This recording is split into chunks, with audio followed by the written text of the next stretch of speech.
As a Christian, the decision to vaccinate or not is often shrouded in controversy and misconception. Some Christians believe that vaccines are necessary, citing faith in the power of prayer as sufficient protection against illnesses. However, this stance raises important questions about the role of medicine, the responsibility to protect oneself and others, and the interpretation of biblical teachings. One of the primary arguments made by Christians who oppose vaccination is that faith in God's healing power renders vaccines redundant. They point to biblical accounts of miraculous healings and the promise of divine protection, citing Psalm 91:10, which states, "No evil will befall you, nor will any plague come near your dwelling." While it is true that the Bible contains numerous accounts of divine healing, it is essential to consider the context in which these miracles occurred. In many cases, healing was a manifestation of God's mercy and a demonstration of His power, rather than a substitute for human responsibility. In fact, the Bible emphasizes the importance of taking care of one's body and being a good steward of the resources God has provided. In 1 Corinthians 6:19-20, Paul writes, "Do you not know that your bodies are temples of the Holy Spirit, who is in you, whom you have received from God? You are not your own. You were bought at a price. Therefore, honor God with your bodies."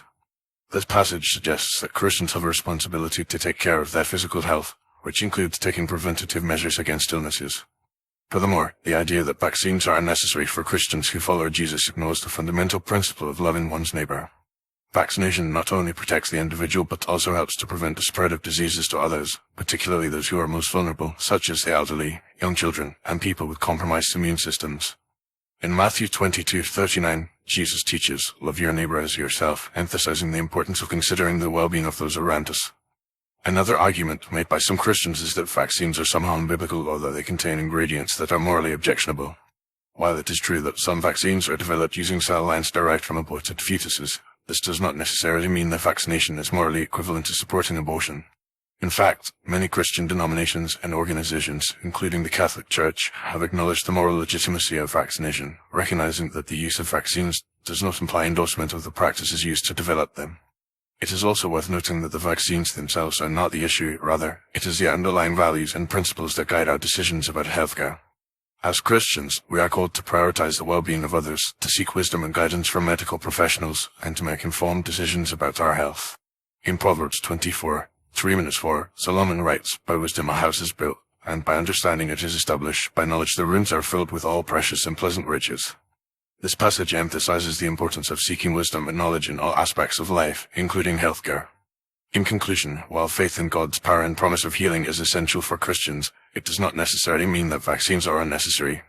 On the contrary, vaccination is a responsible and compassionate act that demonstrates our love for our neighbors and our commitment to protecting the most vulnerable members of our communities. While recognizing the importance of taking care of our bodies, loving our neighbors, and seeking wisdom and guidance from medical professionals, Christians can make informed decisions about vaccination that align with biblical values and principles. Ultimately, the decision to vaccinate or not should be guided by a thoughtful and nuanced understanding of the complex issues involved, rather than a simplistic or dogmatic approach that disregards the well-being of others.